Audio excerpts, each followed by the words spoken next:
Hello, everybody. Welcome to this open book panel, which is called Love and Other Toxins.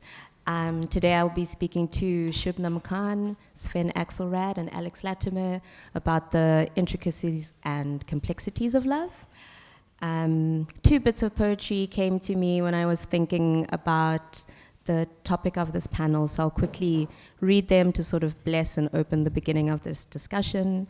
The first one was by Dela Gwala from her collection Bone, and it's "Some lovers look you in the mouth, right clean in your mouth, and your story comes running." And the second one is a piece of poetry by Naira Wahid, where she says, she asked, "You are in love, what does love look like?" To which I replied, "Like everything I've ever lost came back to me." I also want to open up this conversation by sharing author bios, because I do want to give a bit of background on who's talking to you. I'll start with Sven. Sven Axelrad was born in New Zealand to a French-speaking British father and a South African mother, and lives in Durban. He's an accountant who reads 65 books a year, plays the guitar, is covered in tattoos, and loves his dog. I feel like what's missing from this bio is that you've also written 2 books. The dog's the important part, really. Okay. Yeah. Shubnum Khan is a South African author and artist. Her first novel, Onion Tears, was shortlisted for the Penguin Prize for African Writing and the University of Johannesburg Debut Prize for Writing in English.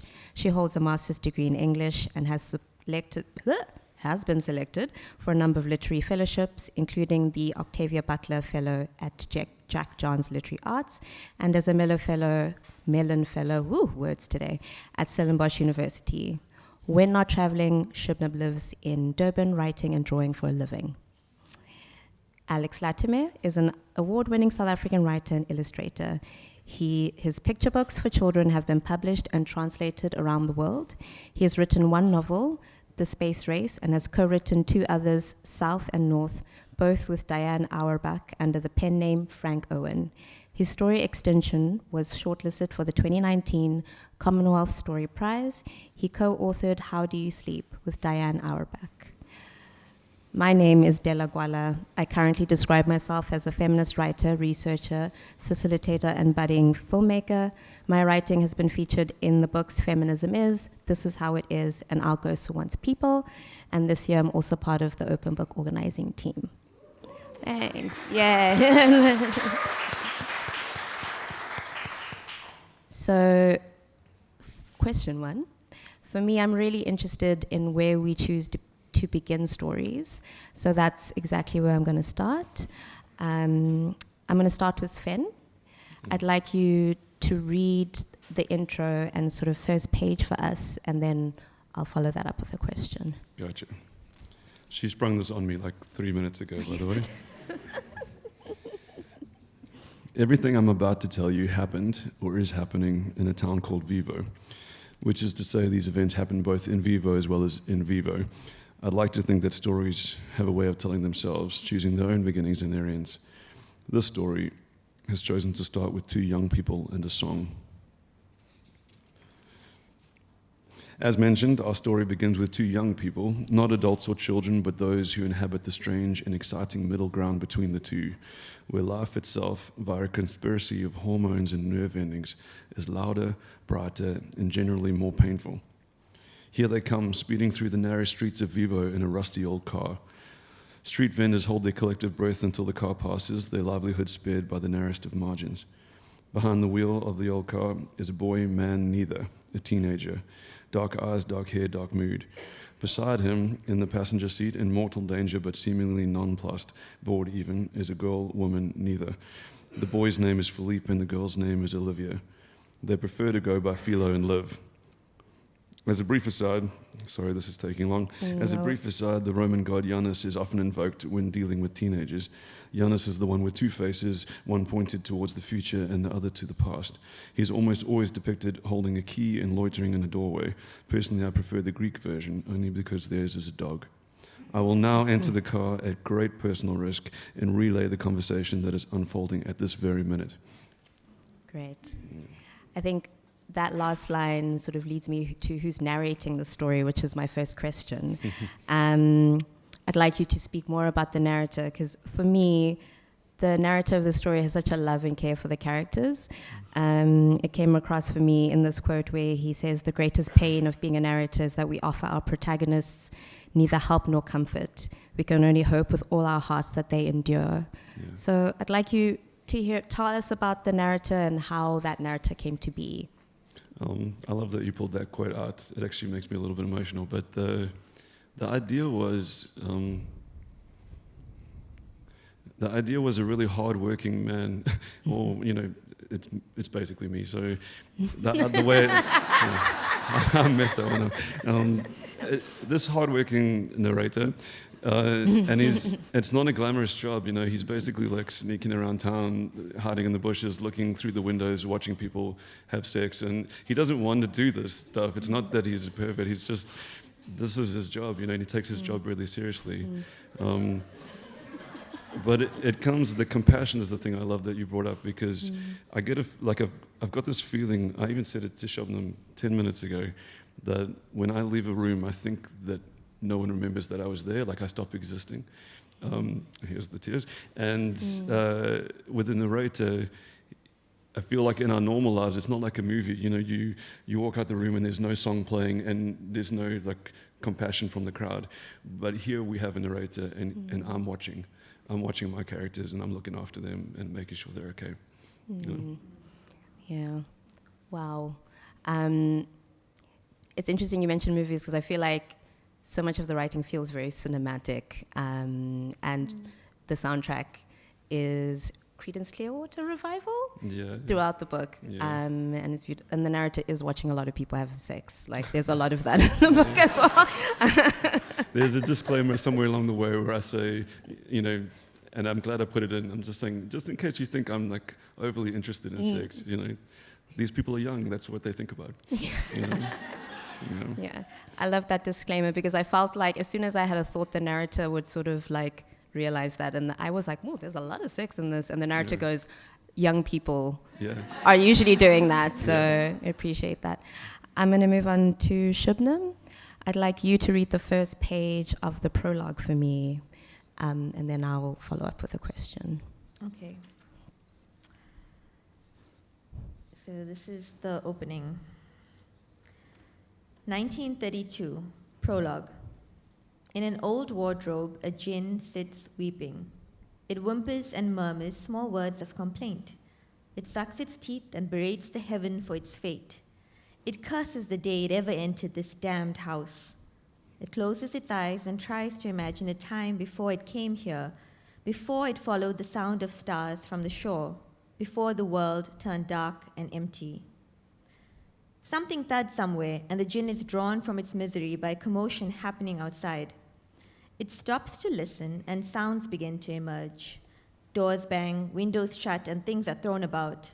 There are shouts as orders are given, and people hurry through passages. They run up and down and bump heavy things along the stairs. The jinn pauses, then it uncurls its limbs, swings open the cupboard, and steps out. There is the patter of footsteps, then the front door slams downstairs, and everything is suddenly still. I'd like to hear more about choosing to start with the jinn and that pain and loss as a start of the narrative. Why begin there?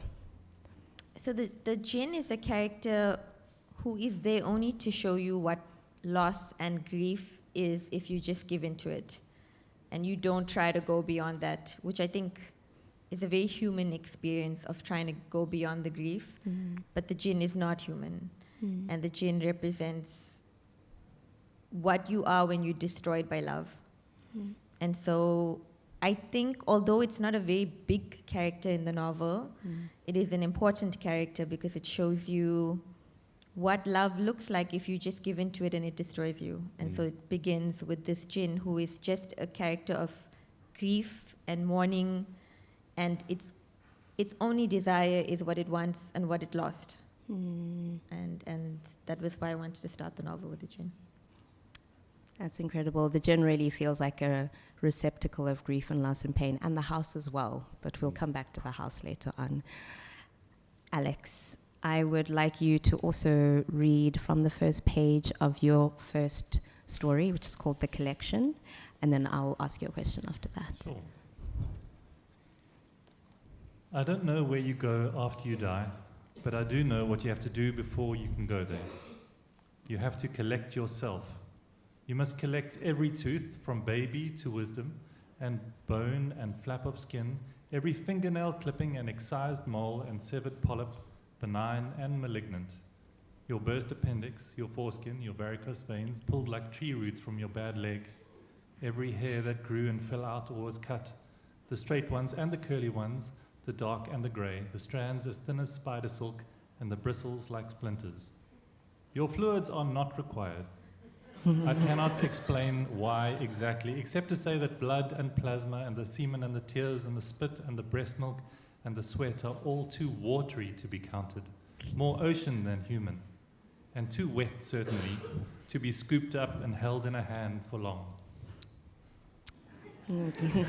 How good is that? How good is that, though? Yeah.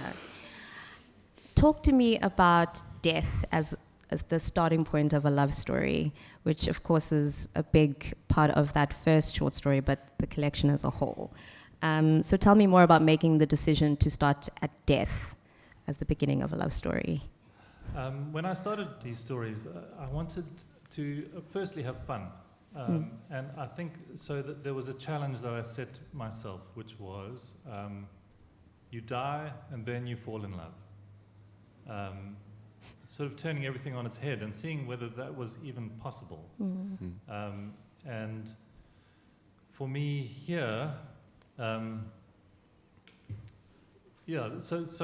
in all of these stories, they take place in a slightly different universe. I try and once someone dies, the rules are different every time, and so that's sort of how most of these stories start, and it's the setting of the rules of the universe. A sort of godlike narrator who chooses how things will go, and then lets the story play out within those rules. So your narrator doesn't have to hide in the bushes. No. Well, I didn't realize this was an option, yeah. I was thinking how often when you're writing, you're trying so hard to hide your narrator, right? You're like, it's kind of like all you're doing.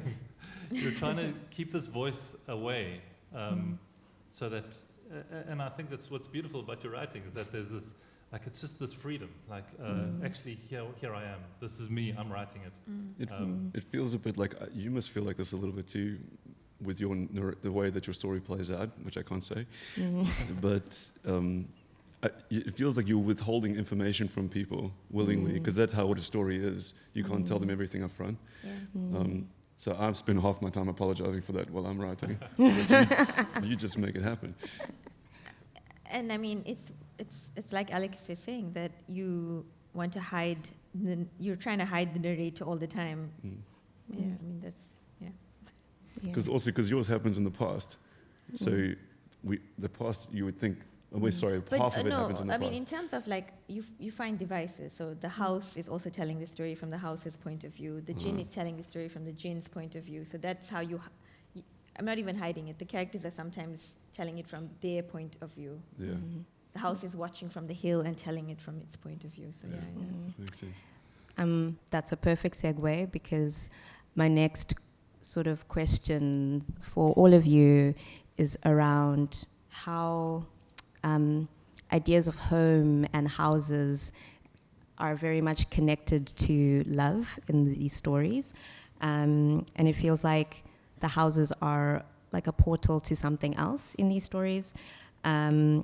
For you, Shubnum, the home is very like alive and very human, like the rest of the characters. And it feels like the house is a portal to a different era of love stories, and I would like you to speak more about that. So the house is very old, and so this young girl moves into this house and finds these diaries from a lady who had lived there like in the 1930s, and she finds out about the love story that happened back then. And I think just in terms of the house, like going back in terms of telling love stories, is that also, I think it was like a reference to how different, in a way, it was to love back then, if that makes sense. Because she finds all these love letters, and she finds this poetry and these notes. And I think, like, now if you think about it, the way you show affection to someone is you send a funny meme over, Instagram or WhatsApp. Or the language of love has evolved and changed, and it was a different kind of language back then. And more record of it also, I think, because she finds these actual... she wouldn't be finding texts, on a phone. The phone probably wouldn't have a charger that could charge back then. It's probably outdated, I mean. So it's interesting. And I even think about, like, my parents have these love letters from the 1970s. And my father has one line where he's like, in the beginning of the letter, your letter took 3 eternal weeks to come, and it changes the way you love, because you were waiting for those 3 weeks, and maybe it intensified your love for that person, whereas maybe now you get instant replies. If someone doesn't reply to you for 24 hours, you're like, did you die? I think it does. I think it changes the way you love, and so she looks back at that past history and follows this love story, which is a bit different from how we love now also. I think I'm going to move on to Alex here as well, because for you, houses in some of these stories are like a portal to a different realm or a different world, basically. And I just wanted to ask you to share more about that choice, about like a house as the other side of death, or a house as heaven, for instance. That was in the story YOLO, which is quite literally, the YOLO is you only live once, and it's this heaven where people come and go, but there are only like 30 people in the universe, but time sort of folds in on itself, so they can exist at the same time on Earth. But one day, a woman arrives at this door that shouldn't be able to be opened, and she walks in, and it's clear that she will only live once. Of all these people who've lived millions and billions of times, she will only live once. And so the house is this place where people get to come back to every time they've lived a life. And it's such a... I really liked it as like a comfort. Like a home is a comfort.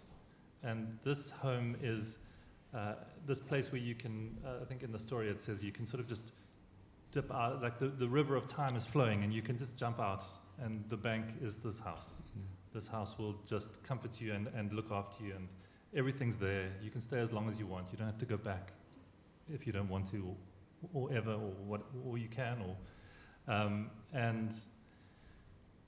and I think in the story there's a lot of detail in how the house looks, and what is special to the person who is the main character. There's plants that you look after and you love and care for, and there's imperfections, and I think all of that is, for me, it's part of life and part of living, but it feels like a comfort, and a heavenly comfort almost. I think that's my favorite story of your collection. It's the pool, the way you describe the greenhouse and the pool. When you guys read it, you'll know. Yes, look out for the pool. I'm going to move on to Sven. I guess I wouldn't describe God's Pocket as a place of comfort, but I'm interested in God's Pocket and the cabin and the love stories that it houses. The one I'm thinking of is the love between Nick and Johnny Cash, but there are other love stories. So talk to us more about the role that God's Pocket plays in the love stories. In case you guys haven't realized, they're here to talk about love, and I'm here to talk about toxins. It's true.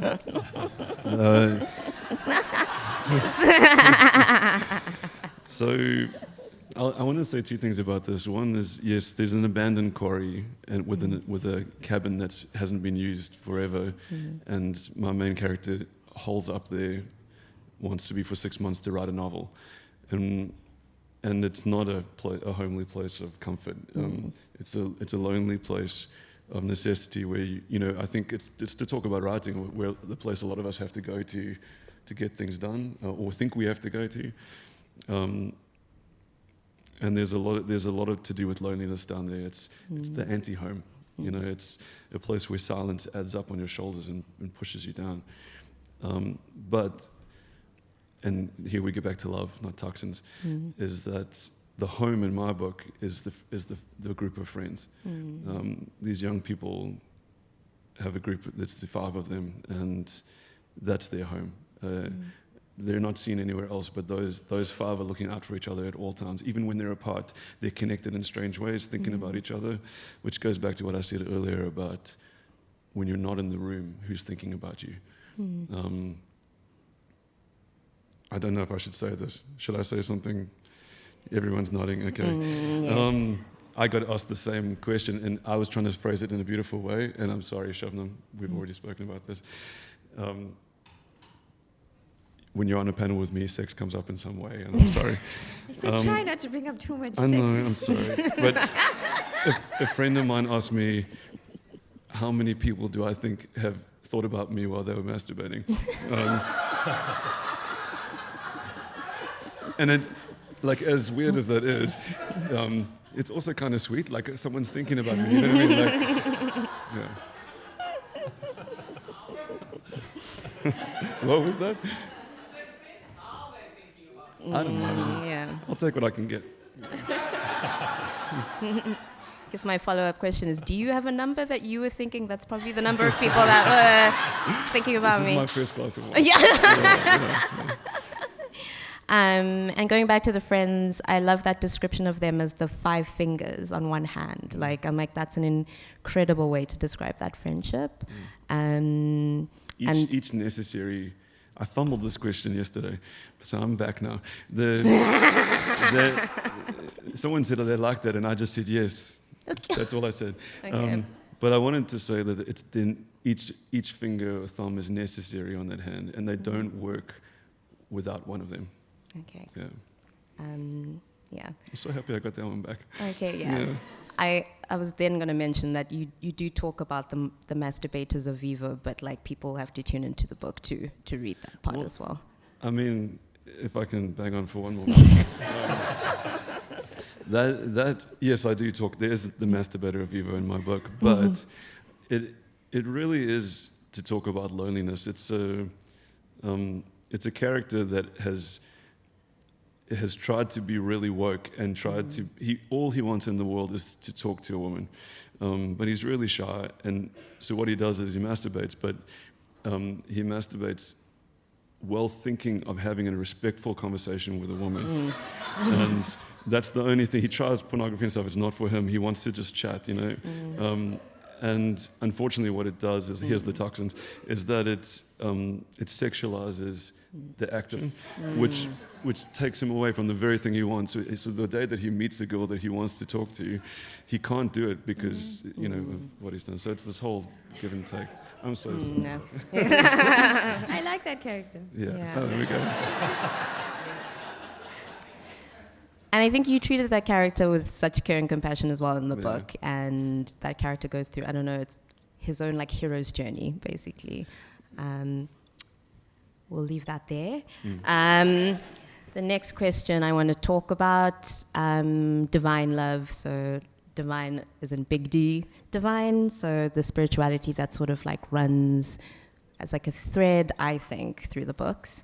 And I think I'm going to start with Shubnum. So Akbar Manzil is a man who's sort of guided by signs and dreams. Can you talk to us about how spirituality shows up in the love stories in your book? So Akbar falls in love, and he doesn't want to fall in love, but he can't help it. He just starts dreaming about this woman. He starts seeing her in places where she's not supposed to be. He can't stop thinking about her, and he decides, well, he has to marry her whether he wants to or he doesn't want to, because this is a sign, and he takes signs in his life very seriously. I mean, I'm also someone who takes signs in my life very seriously. So, And I think that way about love. Like sometimes you can't help.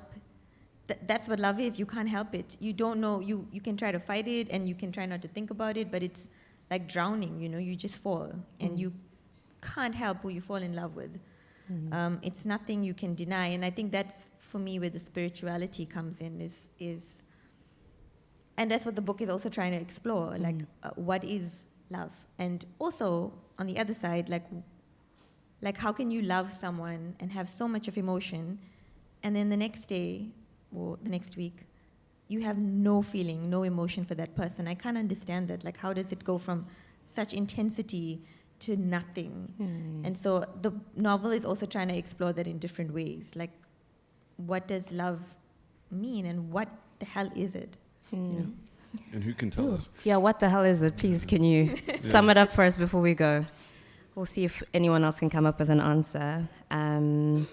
I'm going to go to Alex. It feels like karma and reincarnation are part of the worlds that you build. So, yeah, there's this theme of like what you do in this life affects the next. And can you speak more about the sort of like spiritual underpinnings of those stories? Is there a God? Huh? Is there a God? Yeah. I think one of the most fun I had in this book was writing a story called The Smell. And the smell, the premise, I thought about this for a long time of what if you died and you became a bad smell as your reincarnation, and then you fell in love with someone, and how would you make them love you back? And I was writing that, and it was quite an interesting process, because that was my intention, was that I'm going to get from this point, I'm going to take the reader. We've got an awful sort of miasma. It's like the upstairs neighbor died, or the dog farted under the table. It's like it's not a romantic space, and you're taking this character and you're trying to communicate with a living person and develop a love. And I found that it was impossible. I got to friends and I was like, that's it. Like we can be friends. And it was just an interesting process for me. I really thought that it could work, but it was Shubnum, as you say, it's like you can't help it. It's like it was just kind of the characters talking to each other and going, this is where we're at. Like this, it wasn't a divine thing. It was just this is the situation. And in that story, that love that the smell has for this woman is actually the final curse on his life, because it's unrequited. And so it's I don't know. I don't think I have the answers for this question. Should have told someone before I was on the panel. But it's. I think that's what living is, right? It's like you find these connections and you explore them, and some of them end in dead ends, and some of them don't. Can I add something to that? Because I'm Jump just in. thinking about the spirituality aspect of it. There is, and I mentioned it in the novel also, this, I mean, in Islam there's this idea that maybe we meet our soulmates in heaven before you're born, so your souls have seen each other, and that's why you can't help on earth to be attracted to this person, even if you don't want to, because you met in the heavens before. There's also a Grecian myth in the novel about how, because humankind was actually two heads and 4 arms and 4 legs, and then Zeus in anger, because not even in anger but in worry that humankind was going to take over earth because they were so mighty, split them in half. And so the person that you're seeking is the other half that you lost, and then when you're reunited, you're as one. So there's all these ideas in spirituality of why you are attracted to who you are, and that it makes no sense, but there was a reason before why it would make sense that you were. I'm not saying I believe all of them, but I like this idea that because otherwise it makes no sense, and as humans we have to make sense of things. Yes, Like we that do. movie you made me watch. Shubnum recommended Past Lives. I don't know if you've seen Past Lives. You must watch Past Lives. If you're in the Yeah. session, you'll have to watch Past Lives. Is that the Korean film? Yeah. Right. Oh, such a good film. It's such a Yes, good film, watch yeah. Past Lives. Yeah. And it's interesting, Alex, I was definitely thinking of the smile when I asked that question. Sven, one of your characters, hopefully I say her name right, Maria Deleuze, so I'm guessing. Yeah, Deleuze. of the light. Says, technically speaking, love is an ailment, so is faith. Speak to us about love and faith as an illness, or even about the character of Maria Deleuze, if you'd like. I forgot that you said that, but I'll make something up. Before I do, I was going to, you said that the smell only managed to get to friendship. There's a big part of me that's starting to think that friendship is the divine love, because even romantic love becomes friendship eventually. And anyway, Maria Deleuze is that character in every novel, especially in my book's not a horror novel at all, but it does have a structure, and there's always a character that knows what's going on. In a horror novel, it's usually like the priest or someone that can explain the rules, and she's someone that knows what's going on. So if she said that love is an ailment, then it is. But and my wife's not here, so I can say this, but based a little bit off her, because she's this like short and knowledgeable person that doesn't care what other people think and has a Yorkie, and the reason that she says that is because they're about to purge something bad from a person, and they're about to take this purgative that would get rid of evil, and the character that knows what's going on says, please stop that. If you take that, you'll get rid of your love and your faith too, and you don't want that. They might technically be an ailment, but they're important to you. They're the only reason you can love properly is if you understand how dangerous and damaging love can be. It's this idea that, I think I'm going to quote myself, which is terrible. I think adults are only children with scars. And this idea that you must pass through ruin to understand how love truly is, and then benefit from how wonderful it is after it's hurt you. Yeah. After it's hurt you. It's making me think of a line actually from your book, Shubnum, where I think one of the characters says the best love stories are the painful ones. Yeah. My father says that. Oh, is that from your father? I mean, he listens to all these sad love songs, and then he says, like, they're the best ones. And I took that quote from him saying the best love stories are the sad ones. I don't know why. Okay. Shout out to Dad. I guess we have time for one more before I give it to the audience. I just wanted to talk about how characters relate to the past in your books. For Sven, nostalgia seems dangerous in your book. So tell me more about the dangers of that. I have a problem with nostalgia. Everyone has a vice, and nostalgia's mine. I can get swept away like my characters do, thinking about the past. And I'm better at it now, but my characters are in mortal danger. And what's lovely is about being able to watch it in the novel is that you get to watch present nostalgia versus these two old characters commenting on when they were young too. It made me, when we were sitting just now, I read a poem by Ezra Pound where he says that the days are not long enough and the nights are not long enough, and your life slips by like a mouse not disturbing the grass. And I was reading it and thinking he's wrong, because your memories of that time last. It's not fleeting. You'll have your memories longer than you'll have your experiences, and they are painful and beautiful. And again, like love, must hurt you in order to make it through. Am I making any sense? Okay, a little bit. 50-50. Yeah. you wrote a story about a bad smell, so am I making sense to you guys? Yeah.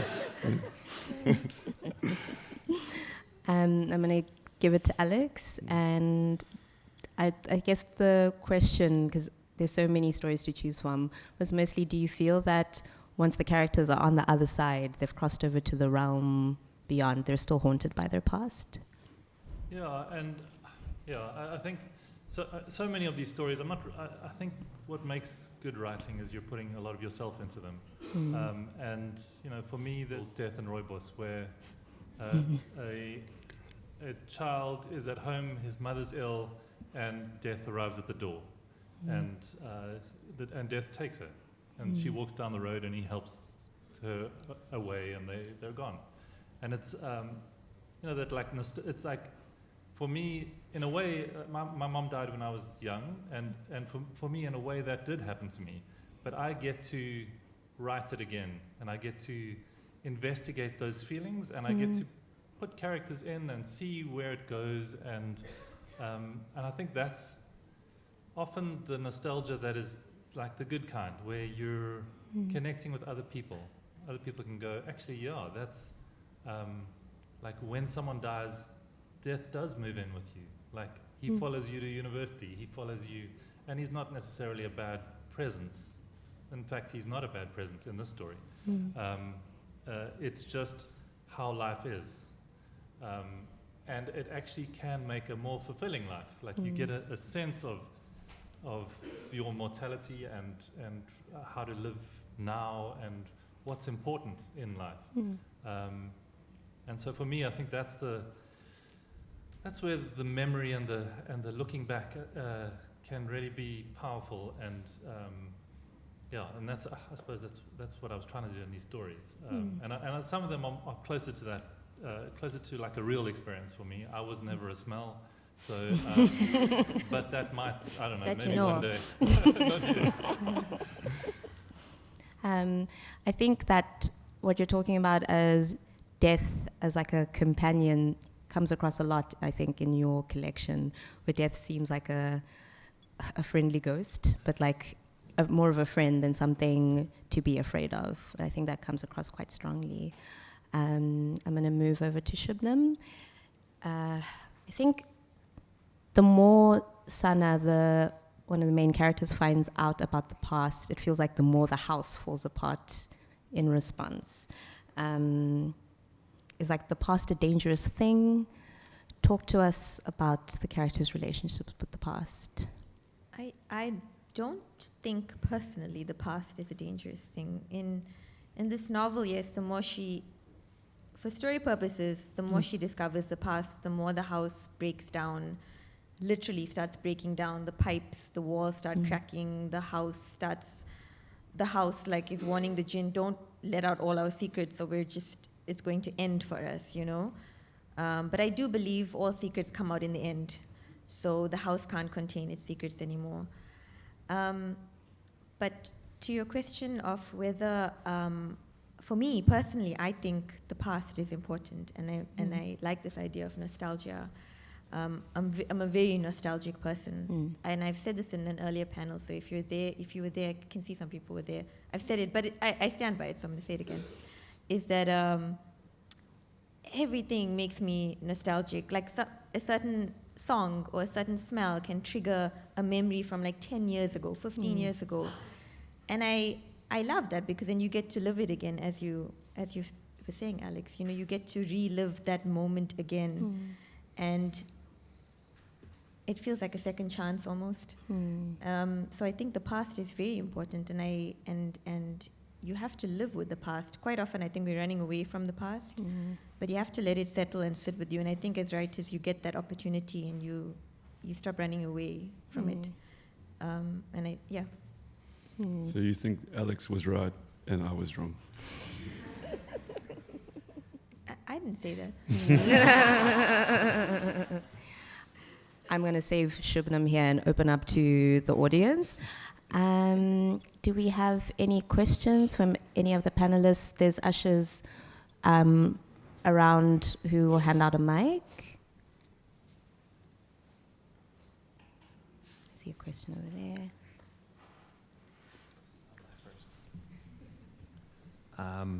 Okay, I'm going to open it up with a very serious question. It's for all three of you, but it comes from Alex, from the stories that you described. So in movies, in Tuesday, death takes the form of a parrot. In Meet Joe Black, death takes the form of Brad Pitt. which would be a very comfortable one compared to a parrot. Yeah. If death comes to you, to all three of you, what shape do you wish it would be? And the second part to that, once death takes you, what smell do you want to become? That's a good question. Great question. I've been waiting for that question. I think I'll just, for me, in that one story, like I wanted death to be, I didn't want death to be scary, but death for me in that story was traditional black cloak, like skull, but someone where if you lived with for long enough, you could tell if he was smiling, if he was sad, by just the way he would hold his jaw or whatever. So it was, I never wanted it to be some frightening thing or some, but just like kind of a neutral thing that you could begin to understand, and through understanding, begin to appreciate and love. In terms of a smell, it doesn't have to be a bad smell. No, it can be a good smell. Yeah. I think it's got to be either like it's the combination of freshly cut grass and lawnmower petrol.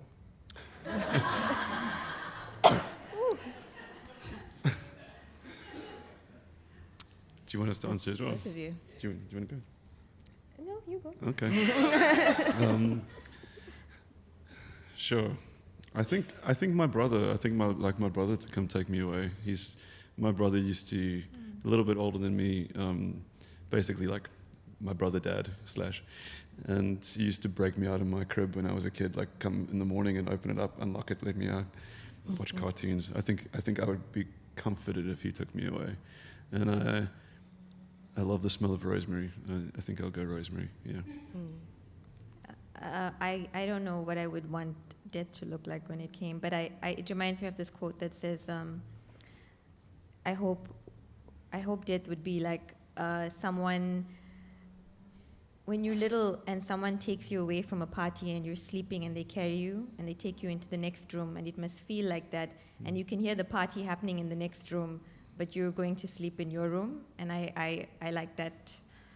I always think I hope death is like that, you're just taken away gently, and it reminds you of like a childhood, and you can still hear everyone else continuing their life. And in terms of smell, I maybe oranges. I like oranges. Any more questions? There's one over there. Thanks. My question picks up on Shubnum. You were talking about the way we relate to time and technology changes the way we love. And I wondered whether, similarly in the other direction, the way we love changes the way we relate to time and technology, and which one you think should serve the other, or do we hope for some equilibrium between our relationship with time and love? Yes, I just wondered what you thought about that.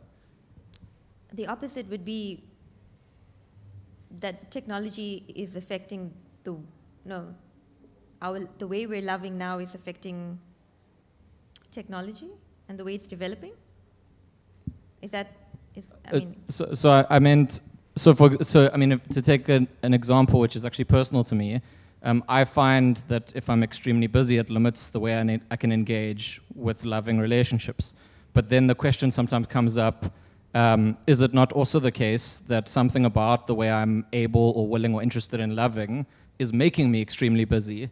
And so I'm asking, about the directionality. Does it go both ways? Which way should it go? And what kind of balance? Do you think it was better back when there were letters? Do you think that was a better system? I think it might have made you love someone deeper. So I don't know. I think because you wait, like I look at those letters my father would write to my mother, and he'd be like, I waited, like he's angry, but like I think it made him look forward to those letters more, hold on to those letters more, and value their love. Sorry, we're going off away from your question. But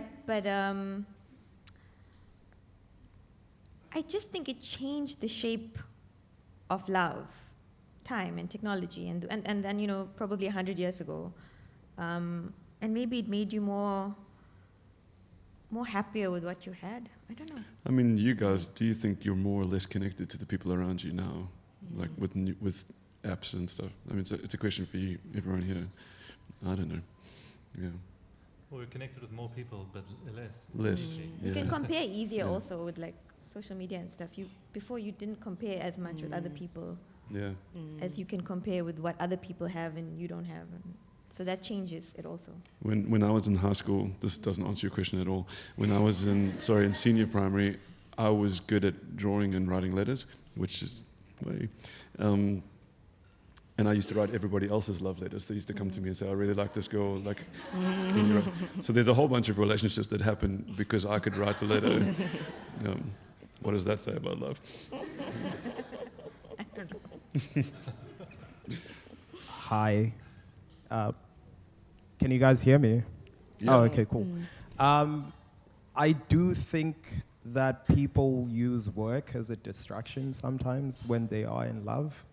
So it is another form of like responding to loving people and maybe not wanting to deal with it. And so you just work yourself till you just, speaking from personal experience as well. Yeah. So I don't know if that makes sense to what you were saying. This is lovely. Everyone's having a conversation. Yeah, yeah. That made a lot of sense, by the way. Yeah. Yeah. Yeah. He understands love. I think also it's capitalism, right? Capitalism is working against any meaningful relationships, and so capitalism has been gaining so much of, it's getting so big, and so it distances us even more from one another. So the work thing and the love thing makes sense also.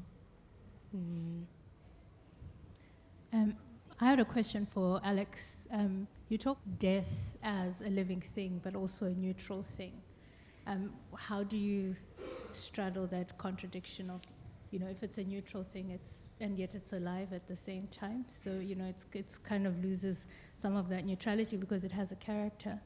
And where would you position grief in the relationship to death in that context? Good question. I think what I was trying to say in the story is that death arrives neutral, but there's this. I think there's this quite a touching scene in the one story where the boy and death sit together, and there's actually something that death wants from this. He wants sort of companionship, and what the boy wants is just someone to witness his life. He just wants someone to see that everything's unraveling.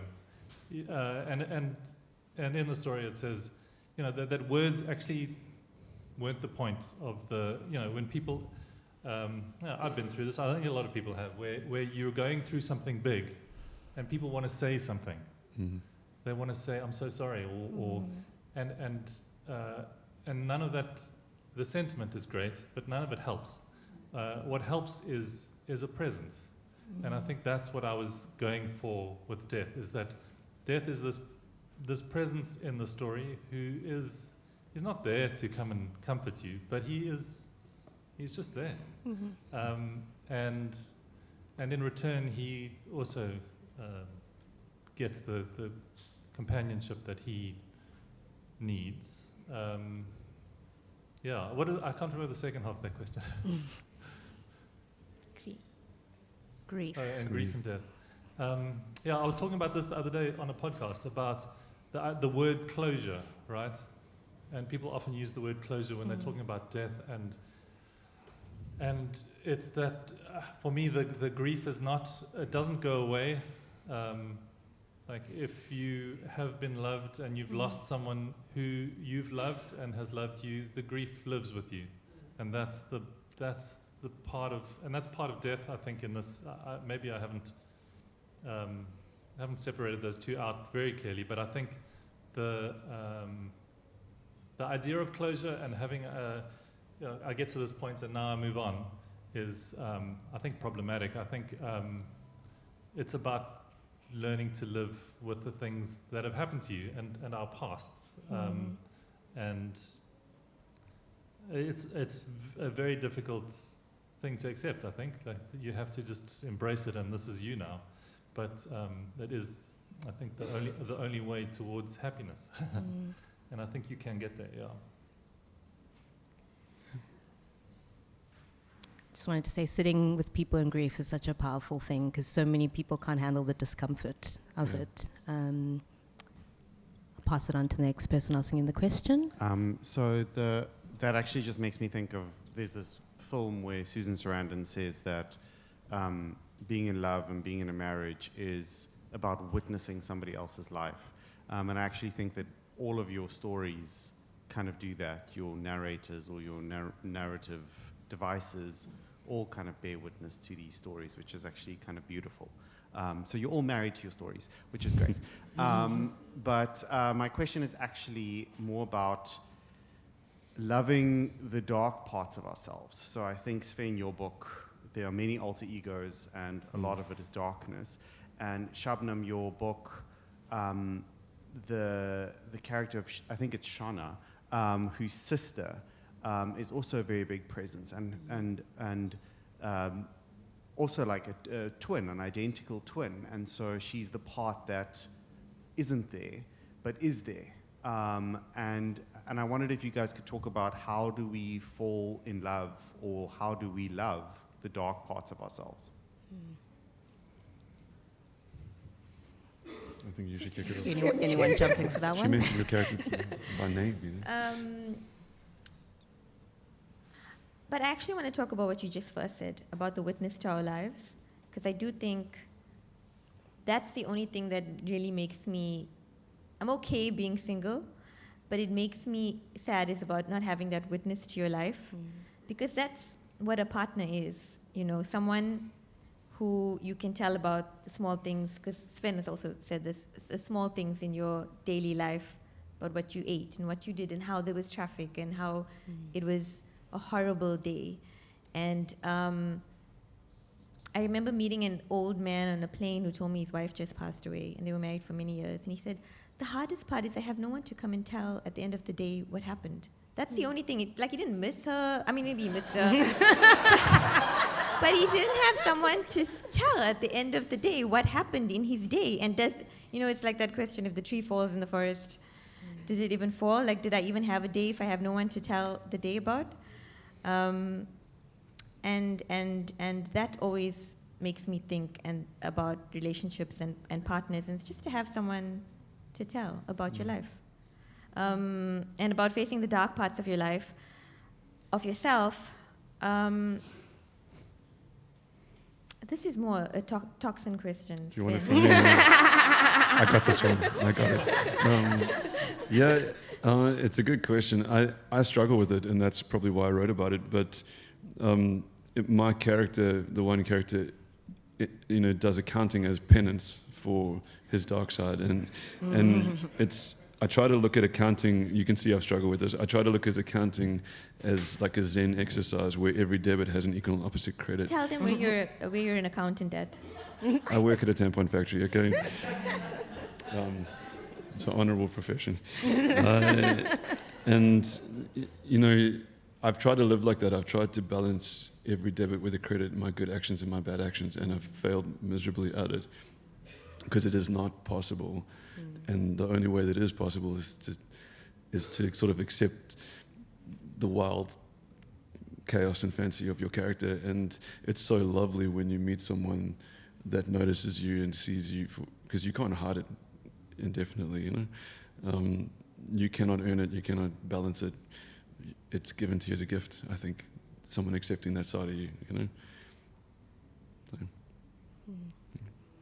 Alex, you want to comment on that? Loving the dark parts of ourselves? I mean, I think as three writers here, I think writing, for me anyway, that's part of it, is coming to terms with your own dark parts, and I don't know how other people do it. I suppose they draw pictures, and I think there's a creative element in figuring out yourself and coming to terms with those parts. I think for me.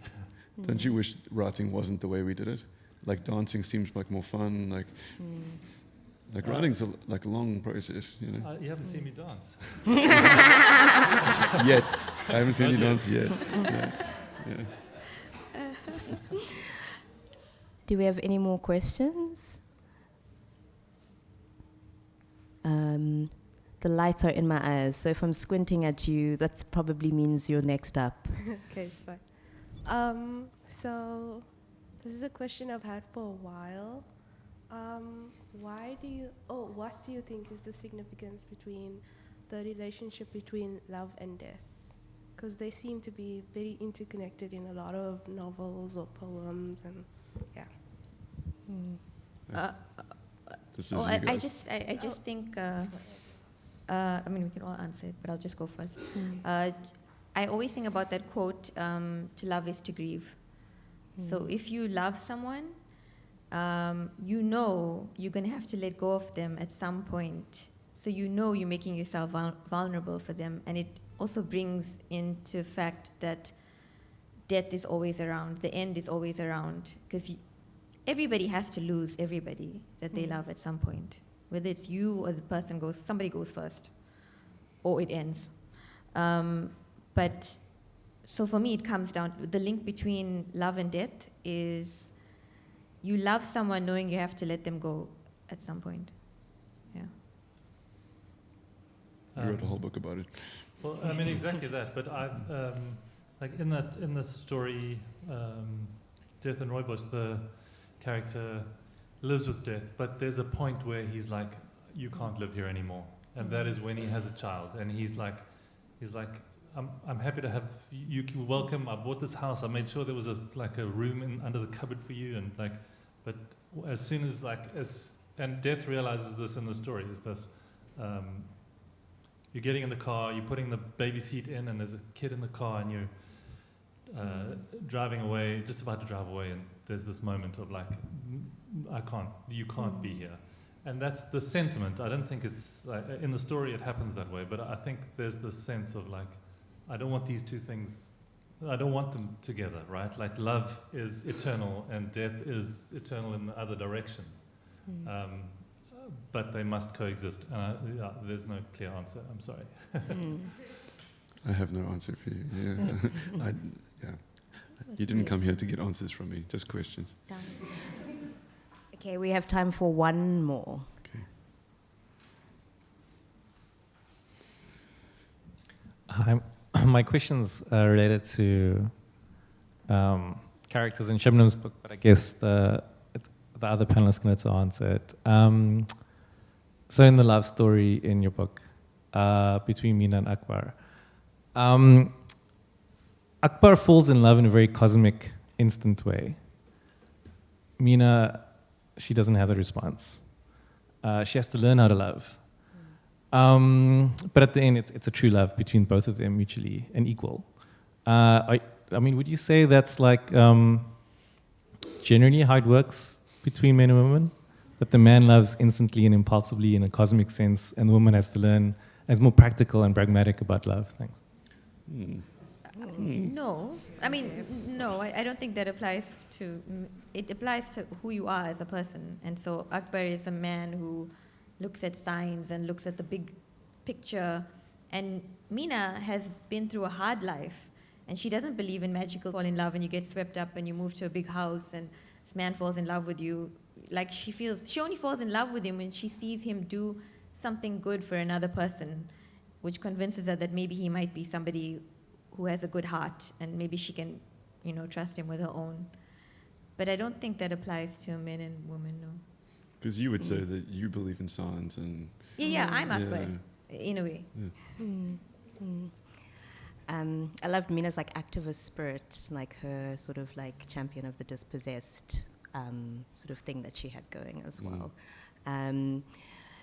I am going to end the session by just reading 3 very short quotes from each of you on love to sort of close it out. So for Sven, I feel like this is on the sort of banged up reality of love. You say, love battered, love bruised, loved with a corner broken off, scuffed and dirtied, love is no less love. Shubnum, you write, Think not you can direct the course of love, for love, if it finds you worthy, directs your course. And Alex, the line I chose was, I know it's not the love I was looking for, but I'm glad I found it. Thank you, everyone, for coming to this conversation.